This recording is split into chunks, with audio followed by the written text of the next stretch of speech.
In today's world, businesses can't afford to just sit and wait. Some companies act only when problems hit. They're reactive. Others stay ahead by planning, adapting, and taking action early. They're proactive. The difference between the two can decide who survives and who fails. In this video, we'll break down why being proactive matters more than ever and how shifting your approach could be the game changer your business needs. Make sure you hit the subscribe button and press the bell icon for regular updates. Let's dive in. Apple versus Nokia. A clear example of proactive versus reactive can be seen in the story of Apple and Nokia. Back in the early 2000s, Nokia was the king of the mobile phone world. Everyone had a Nokia. It was strong, reliable, and everywhere. But then Apple came in with the iPhone in 2007. Instead of just making a phone with buttons, Apple changed the idea of what a phone could be. They added a touchscreen, an app store, and a sleek design that felt more like the future than anything Nokia was offering. Apple was proactive.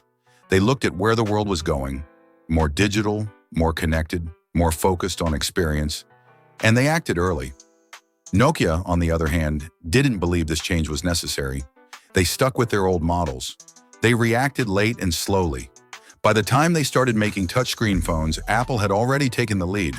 Nokia's fall wasn't because they made bad phones, it was because they reacted too late to a changing market.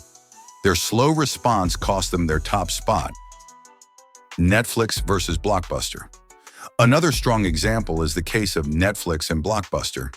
In the early 2000s, Blockbuster was the place to go for renting movies. But Netflix came along with a new model, mailing DVDs to people's homes.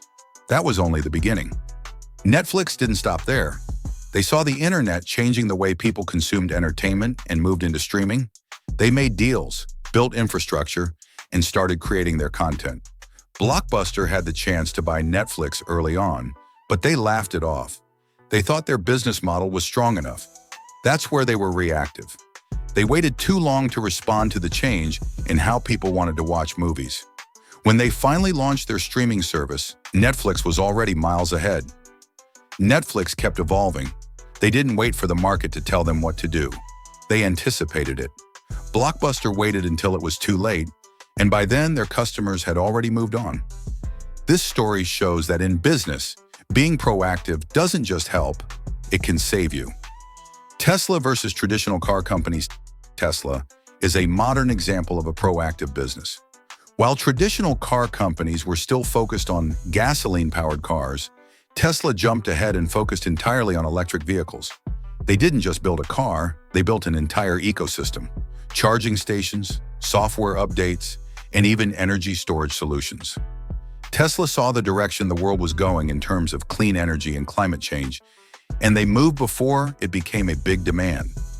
At the same time, many big car brands like Ford, Toyota, and General Motors were slow to react.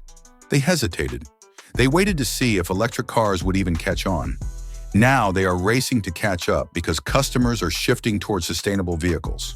Tesla already holds a strong place in that space, not because they had more experience, but because they were willing to change early.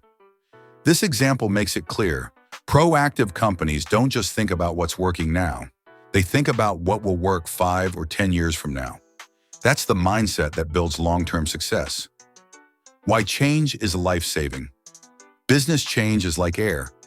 It's necessary to survive. Companies that resist change often do so because they're afraid of risk or too comfortable with the way things are. But in today's world where technology, customer preferences, and global trends shift faster than ever, waiting is risky. Look at Kodak, for example. They were pioneers in photography but failed to act when digital cameras emerged. Ironically, they invented the digital camera but didn't push it forward because they didn't want to harm their film business. That hesitation led to their downfall.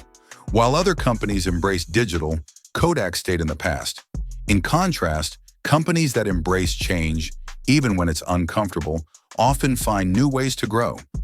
Change doesn't always mean starting from scratch. It means adapting and staying flexible. It means listening to customers, watching where the market is going, and having the courage to take steps before it's obvious to everyone else. Change matters because it keeps a business fresh and ready. It's the only way to make sure you're not left behind when the world moves forward. So that is it. If you enjoyed watching the video, make sure to hit the like button and subscribe to our channel for more updates. Thanks for watching.